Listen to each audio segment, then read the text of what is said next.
Welcome back. Now, of late, diamond demand has been weak. This due to various reasons, including consumer spend changes and the rise in popularity of lab-grown diamonds. But with Valentine's Day typically seeing a rise in jewelry sales, what does it hold for the diamond market? Molefi Letsiki, director of Molefi Letsiki Diamonds, joins us to shine some light on trends in the industry. I actually thought I'd be getting a diamond for Valentine's Day from you today, but the only thing I've gotten is a tomato, but it's fine. Valentine's Day is also coming next year. There's another one to come. Exactly. Yeah. Thank you so much for joining us. I don't know if it's because of marketing reasons, but diamonds have always been packaged under the narrative that they are a girl's best friend. Yeah. Is that still the case? I think most certainly it's still the case, and more than anything, girls that today are actually starting to buy diamonds for themselves. So I think that assets to the fact that it's still the girl's best friends, you know? Yeah. I can't afford it.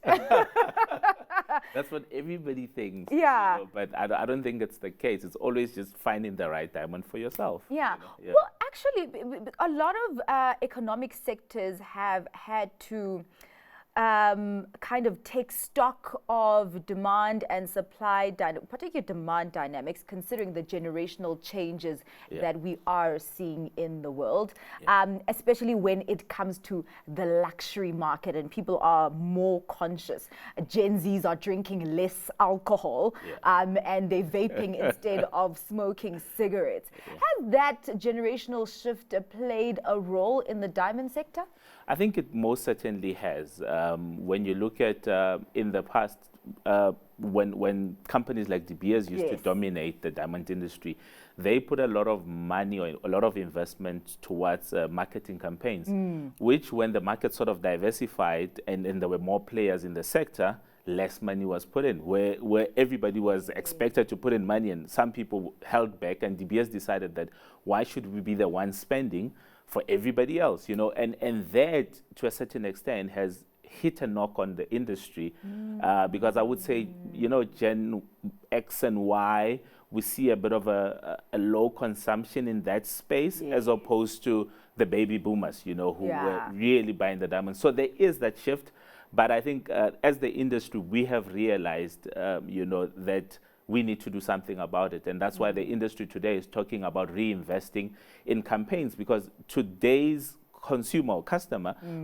is more into the experience and not just the diamond itself. And now we're starting to say, how are we making sure that the diamond speaks to them? You know, what experience are they getting from it? Because trust me, travel, tech has become such a big competitor for the diamond industry per se, you know? Well, actually, talking about marketing, we know one company that is pulling all the stops when it comes to their marketing budget, and that is Pick n Pay. We saw the Rick Ross advert. In fact, actually, Rick Ross would actually be more suited for the diamond industry because of all the chains that he wears and all the jewelry. Maybe you guys should be thinking about that.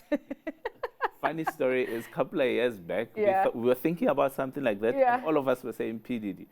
And not so long ago, we were saying, maybe it was a good decision I'm not glad to. you didn't go that route. Well, something that is happening on the supply side is the substitution of mined diamonds for lab-grown diamonds, but also as consumers are growing more conscious of sustainability.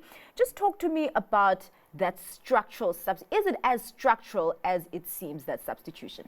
Look, I think we have not seen it a lot in the local market. We've seen a lot more in the US market. Okay. And you know, it's of a notion that Americans love their things big. And they're the biggest market in the world.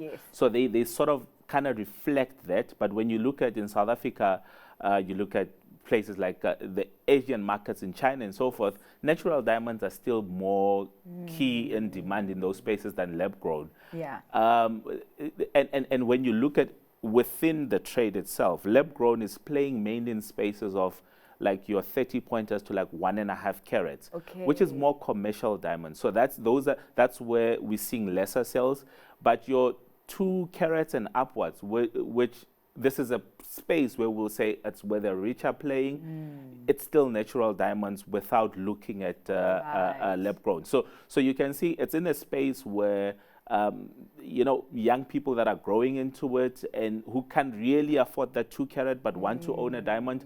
So for them, instead of spending on a 1 carat or a half a carat natural diamond, and they can get like a 2 or 3 carat for the same amount, they would rather jump for that, But when you look at guys that have always understood diamonds in terms of from an investment point of view and looking at it from a long-term point of view, they will still rather put their money more into natural diamonds than into the lab-grown. All right. Because I was going to ask about that, because it's not just about a diamond looking pretty on your finger, on your neck. It's also about, investing. And of course, this channel on the show is particularly for investors that are looking to grow their money. So would you say that there is still plenty of room for returns when you do invest in diamonds as a commodity? Most definitely.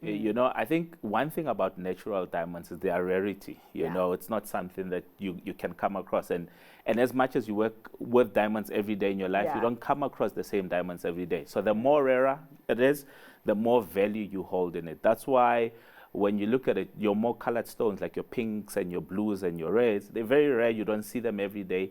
They hold great investment value. And same goes with your white diamonds, like your D-color flawless diamonds. I mean, those you don't come across every day, and they hold the value, It's just that I think over the years, a lot of people have started treating diamonds like commodities. And that's why when the demand is high, sometimes the prices will go high, and then they will drop. But if you're looking at it more from a long-term point of view in terms of investment, there's definitely a return of value in your money. I'll make an example. Back in 2018, when lab-grown diamonds came out, a 1 carat lab-grown was selling for about $6,800. Today, it's selling for less than $200. Wow.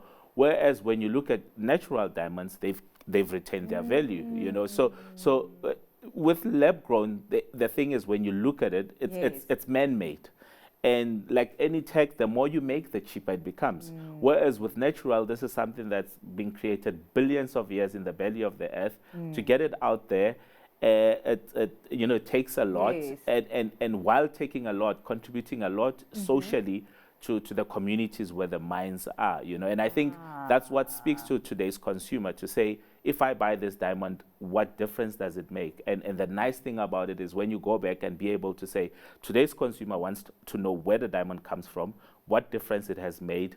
And you in those communities, most cases, schools have been built, roads have been built, hospitals have been built. And that's the difference that the diamonds do for the people in the communities where they come from. All right. Well, we do have to wrap the conversation up there. Thank you so much for shedding a light on this industry. And I just want to let you know, even though you didn't bring me a diamond today, I am still a diamond. That was Molefi Letsiki, director of Molefi Letsiki Diamonds.